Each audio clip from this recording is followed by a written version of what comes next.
এই রকম চওড়া বর্ডার দেওয়া শাড়িতে কিভাবে পারফেক্টলি ভাবে আঁচল করবেন। চওড়া বর্ডার দেওয়া শাড়িগুলোতে না, যদি আপনারা ভালোভাবে বর্ডারগুলোকে হাইলাইটেড করেন না, তাহলে শাড়িতে কিন্তু স্লিম লাগে।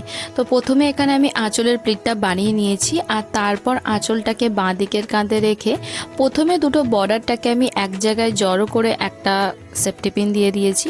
আর তারপর কাঁধের কাছে যেরকমভাবে নর্মালি আঁচলটাকে সেট রাখার জন্য যে পিনটা দিতে হয় সেটাও আমি দিয়েছি। মানে দুটোর মতো সেফটি পিনের ব্যবহার এখানে আপনাদেরকে করতে হবে।